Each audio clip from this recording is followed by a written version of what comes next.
Hello and welcome to another MCO market update on Bitcoin. Here on the daily time frame is where we want to start. We can see that the structure is completely unchanged. However, we had a bit of a dip yesterday.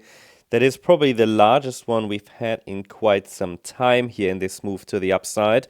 So we thought about maybe something is slightly changing, slightly shifting. I wouldn't call it a major shift or a confirmed change yet, but obviously it brings into focus the idea of this B-wave pullback that I know a lot of people waited for or have been waiting for. But as I said, we need some further confirmation before we can actually really focus on this. Hold on.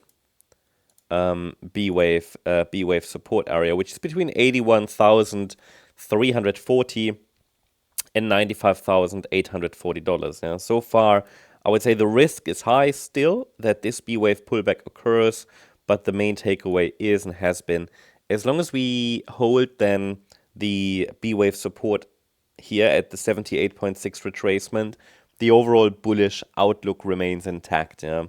So I'm not going to confirm any bear market until we break below that level, and I'm talking about a decisive break. So for now, therefore, our outlook remains unchanged.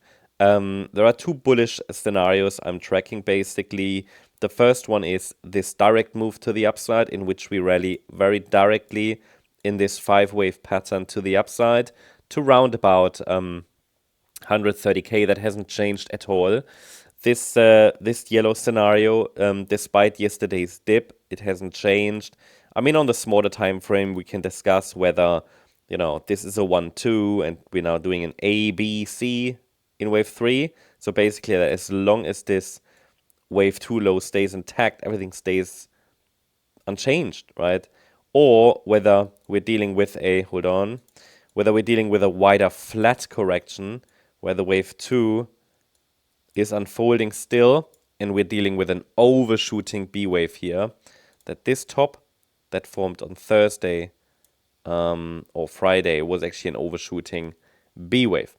It doesn't really change anything from the daily chart point of view. So we can leave that a little bit open. On the smaller time frame, we can look at which levels are now relevant. But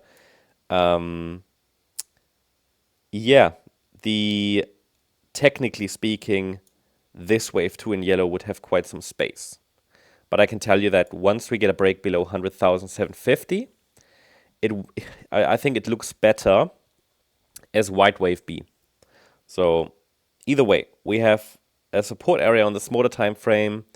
We have structural support to watch, and we're overall still looking for higher prices. Yeah, but please note, despite all the bullish outlooks here, and people expecting banana zones and everything,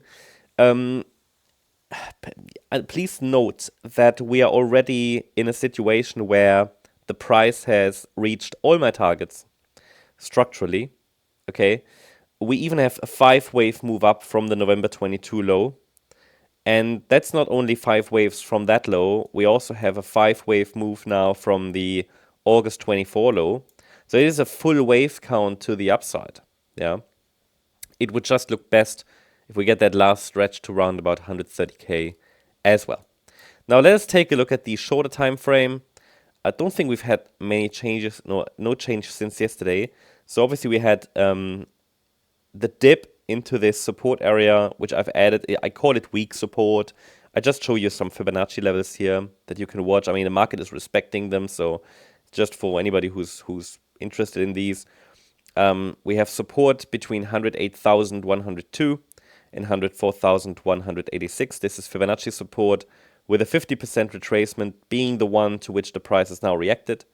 But the reaction is only in 3 waves, so I do not have evidence that a major low has formed or anything, but it's a 5-wave move down as well. I think we can call it 5 down, potentially.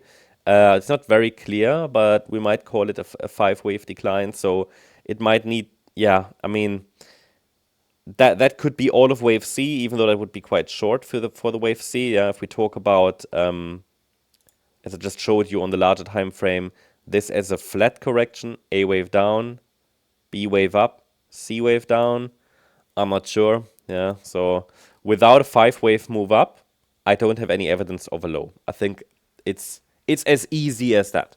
what I want to see, even though the price has reacted well to support, okay, what I want to see is a 5-wave move up and a break above the green line next at 111,257. So that is what I would watch for on the weekend. Getting a 5-wave move up, which could indicate that a low has formed and the price wants to go higher more directly. That would be our signal. Okay, these are the things I'm watching for. I need a wave 1, 2, 3, 4, 5. And better would even be a break above that green line here. As I said, 111,000.